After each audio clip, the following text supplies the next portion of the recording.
É isso que a gente vai fazer agora com o Dr. Evaldo Stanislau, nosso colunista aqui da Rádio Bandeirantes, que nos atende nessa tarde de sexta-feira para conversar com você, ouvinte. Tudo bem, doutor? Boa tarde para você. Boa tarde.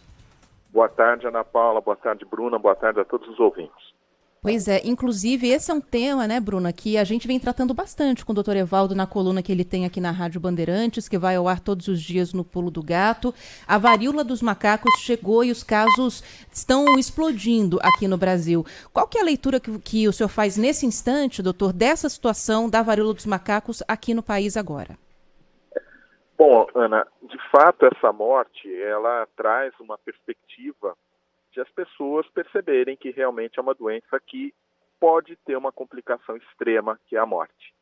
O caso das crianças também traz a perspectiva para as pessoas que é uma doença que não se restringe a um determinado grupo. Mas, na prática, o que a gente ainda percebe é que a doença ela continua um comportamento. Saiu uma revisão do New England Journal of Medicine, agora, essa semana, mostrando que ela tem tido um comportamento muito parecido com uma doença sexualmente transmissível, com uma IST. Nesse sentido, a expectativa que a gente tem é que a doença continue se disseminando, mas, entretanto, sem a gravidade, sem a perspectiva de que tenha a proporção, por exemplo, da Covid, que é a doença que a gente mais tem falado ultimamente. As informações que a gente tem em relação a essa morte de Belo Horizonte dão conta de que esse paciente tinha problemas de imunidade. Isso provavelmente fez com que a doença se agravasse ainda mais. Então, na verdade, é o quadro do paciente sendo olhado de forma geral ou não. Isso faz com que a gente tenha ainda mais atenção para quem tiver algum tipo de sintoma ou estiver infectado nesse momento, doutor. Veja, eu acho que essa é uma entrevista muito importante, eu gostaria de enfatizar, as pessoas não precisam ficar preocupadas com essa morte, não precisam desenvolver um temor excessivo por conta disso. A doença, ela tem um comportamento, na maioria dos casos, extremamente benigno, com comprometimento sistêmico, passageiro, transitório, as lesões cutâneas características, mas a absoluta regra dessa doença é que as pessoas vão viver e seguir adiante, eventualmente com uma cicatriz onde teve lesão. A morte que aconteceu, como você enfatizou, ela está associada com pacientes que tenham algum grau de imunodeficiência. Então, você precisa ter uma pessoa que seja extremamente desnutrida, que é uma situação relativamente frequente, infelizmente, no continente africano, ou você precisa ter uma pessoa com uma doença crônica severa, ou você precisa ter uma pessoa com imunodeficiência, seja ela adquirida, no caso do HIV, seja ela por alguma outra questão, como o uso de medicamentos imunossupressores.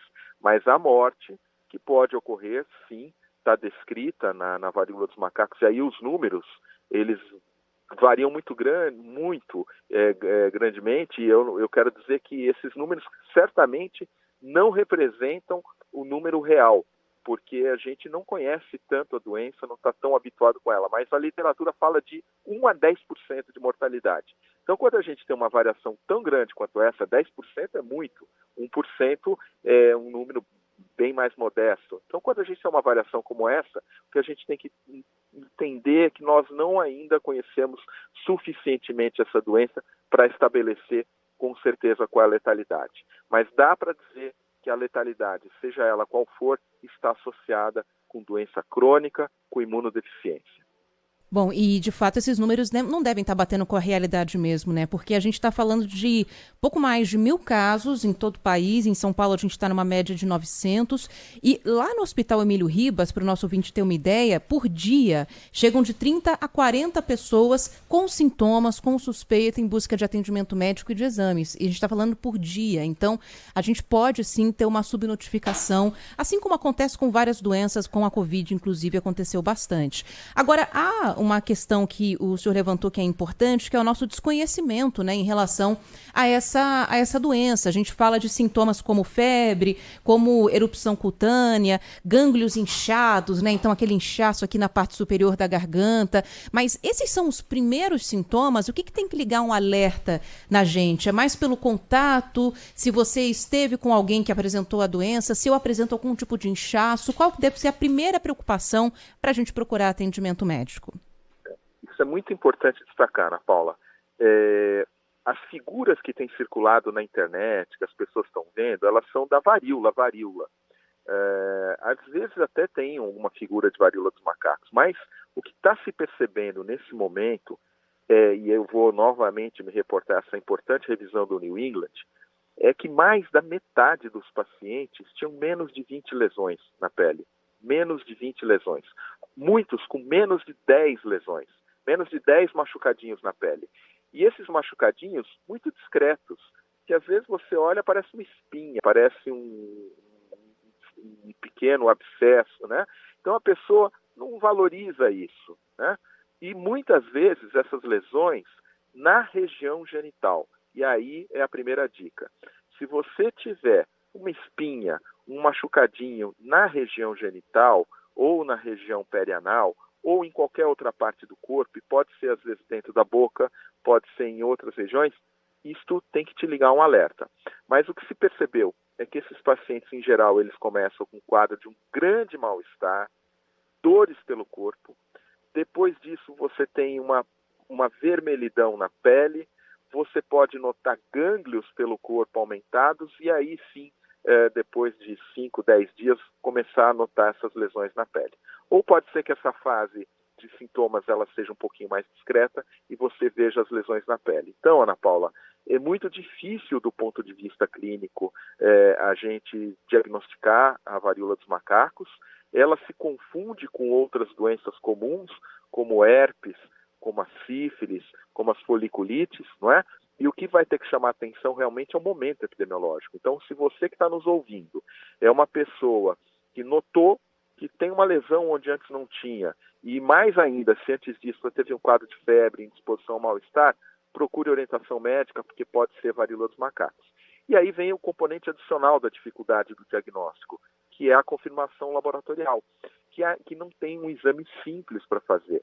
Nós precisamos coletar material desse machucado, dessa lesão, e mandar para fazer o PCR, aquele mesmo PCR da Covid, só que dessa vez é um PCR para a varíola dos macacos. Então, certamente, o subdiagnóstico nesse momento é a regra e vai demorar um pouquinho até que a gente tenha uma rede pronta para colher mais os casos, fazer mais diagnóstico, que a gente tenha números que se aproximem da realidade. E talvez por isso, né, doutor, essa crescente no número de casos, porque você tem ali uma manchinha, algo que você pensa que é uma espinha e não é, basicamente a mesma coisa que espirrar e é Covid não ser, né? Então, acho que a gente tenta carregar algo de uma doença para outra, investigar, observar bastante o corpo e estar atento ao que está acontecendo. Tem muitos ouvintes aqui com algumas dúvidas do tipo, qual que é a diferença entre a varíola dos macacos e a varíola, como você citou aqui no comecinho, e muitos ouvintes perguntando também, fora o contato sexual, como desconfiar que você pode ter estar com a varíola dos macacos se você não tem nenhuma ferida na pele.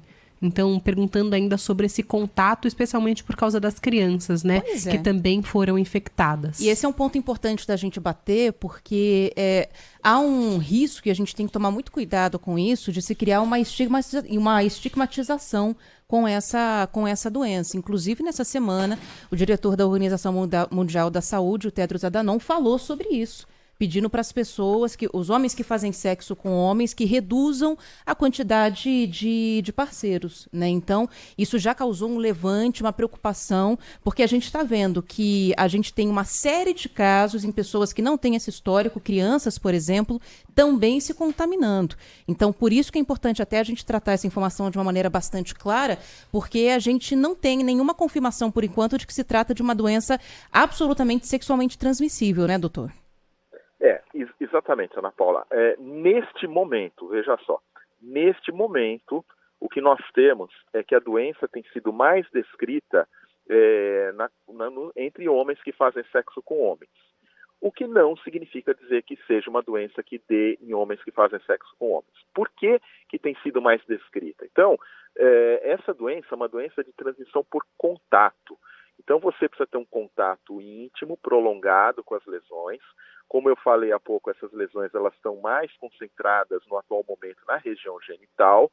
Então, qualquer tipo de relação sexual, seja entre dois homens, seja entre um homem e uma mulher, mas é uma relação íntima de contato corpóreo, ela pode transmitir o vírus, porque você tem que ter o contato da lesão, do machucadinho, com a pele, e esse contato precisa ser um contato prolongado.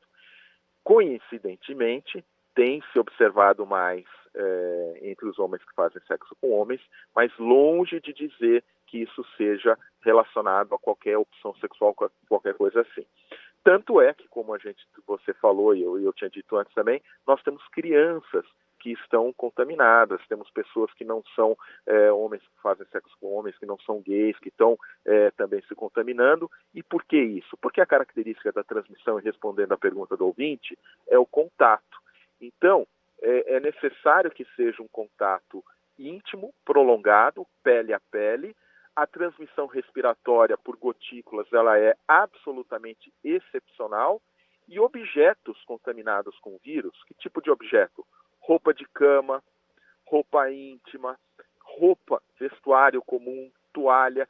Se você compartilha esse tipo de utensílio com uma pessoa, ou se, por exemplo, você vai num hotel que não tem um cuidado devido com a higiene da sua roupa de cama, com roupa de cama, de banho, você pode se contaminar. Então, o contágio ele é por contato, seja esse contato no contexto de uma relação sexual ou não.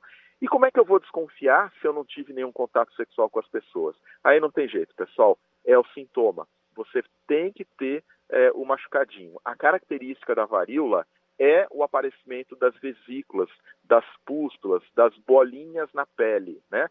Seja única, sejam duas, sejam poucas, sejam muitas, mas essa é a característica da varíola. Então, o ouvinte pergunta, como é que eu vou desconfiar se eu não tiver lesão?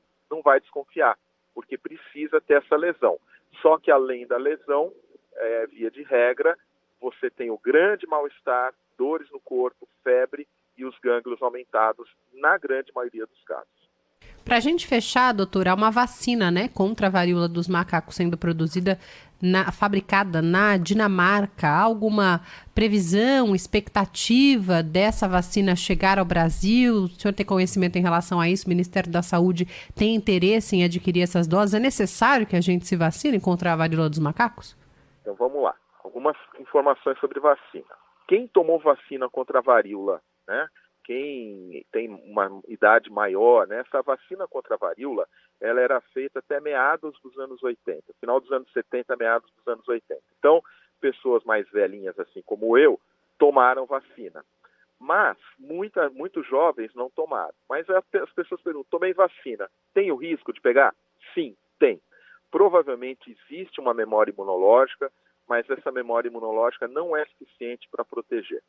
Bom, e a vacina atual? O que a gente vai fazer com ela? A quantidade de vacina é muito pequena. Então, não tem cabimento a gente pensar numa campanha de vacinação de base populacional, pegar todo mundo, vacinar como a gente está fazendo para a Covid. Então, essa vacina ela precisa ser direcionada. E vai ser direcionada nos grupos nesse momento de maior vulnerabilidade. Então, apesar da polêmica, apesar das críticas, apesar do risco disso ser encarado como uma coisa estigmatizante, é uma escolha que precisa ser feita. E, neste momento, o dado que existe na literatura médica é que mais de 95% dos casos estão entre homens bissexuais ou que fazem sexo exclusivamente com homens.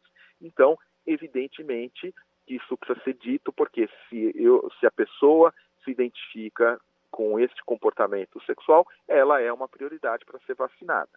Segunda prioridade, profissionais de saúde, que são pessoas expostas, que estão cuidando, pessoas que trabalham em laboratório, pessoas que trabalham com segurança. Então, esses grupos prioritários terão que ser vacinados na frente.